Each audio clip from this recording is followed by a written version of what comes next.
22 आमदार घेऊन तटकरे पटेल भाजपमधून लढणार, रोहित पवारांचा तटकरे पटेलांबाबत मोठा दावा।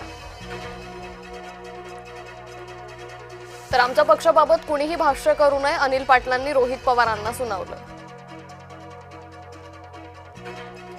सर्व मंत्री आणि अधिकाऱ्यांचे परदेश दौरे रद्द करावेत, मंजूर झालेले दौरेही रद्द, मुख्यमंत्री देवेंद्र फडणवीसांचे अधिकारी मंत्र्यांना आदेश।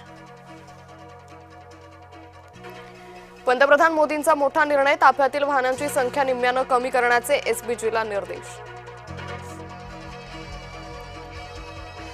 पंतप्रधानांच्या आवाहनाचं एकनाथ शिंदेंकडून लगेचच पालन, उपमुख्यमंत्री एकनाथ शिंदे आता इलेक्ट्रिक वाहनानंच करणार प्रवास, शिंदेंनी ताफ्यातील वाहनांचीही संख्याही केली कमी।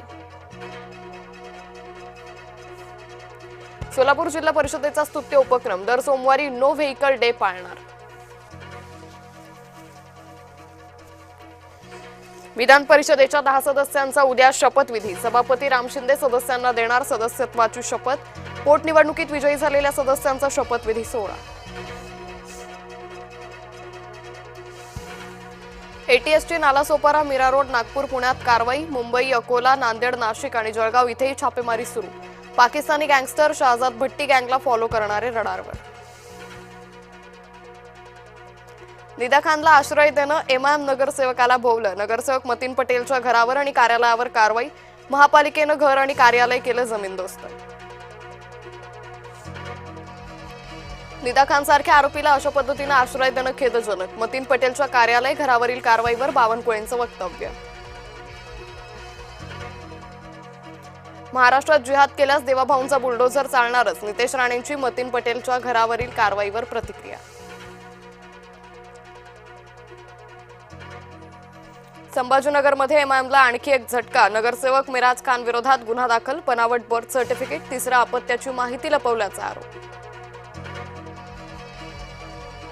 आमदार महेंद्र थोरवेंच्या भाच्यानं जीवघेणा हल्ला केल्याचा आरोप, नगरसेवक संकेत भासेनं केलेल्या हल्ल्यात बोराडे बापले गंभीर जखमी, कर्जत तालुक्यातील शेतकऱ्याच्या बांधावर दिवसाढवळ्या रक्तरंजित हल्ला। नीट पेपरफुटी प्रकरणात शुभम खैरनार सीबीआयच्या ताब्यात, सीबीआयचं पथक मध्यरात्री मुंबईत दाखल, रात्री उशिरापर्यंत प्राथमिक चौकशी झाल्याची माहिती।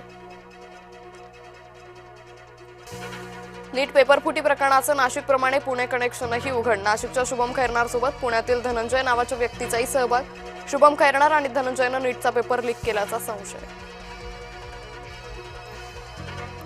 बारामतीत पुन्हा विमान दुर्घटना, गोजूबावी गावच्या हद्दीत शेतातल्या खांबाला धडकून शिकाऊ विमान पडलं, शेतात काम करणारी स्थानिक महिला थोडक्यात बचावली।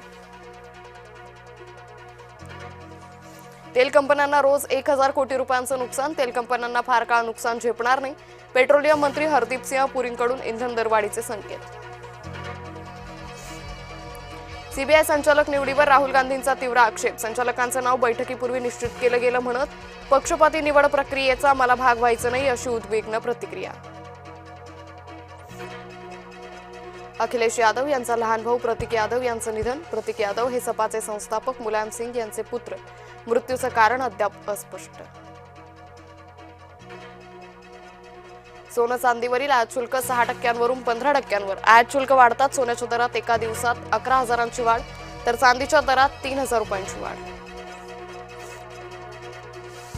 सोलापुरात एमटी ड्रग्स विरोधात गुन्हे शाखेची मोठी कारवाई, 1,90,00,000चे 950 ग्रॅम मेफोड्रिन जप्त, रिजवान शब्बीर खान आणि साहिल सिकंदर पिरजादे अटकेत।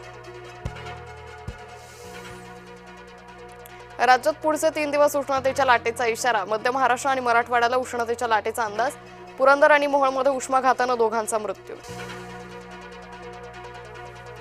मुंबई आग्रा महामार्गावर बसचा अपघात, बस चालकाला हृदयविकाराचा झटका आल्यानं नियंत्रण सुटलं, सुदैवानं कोणतीही जीवितहानी नाही।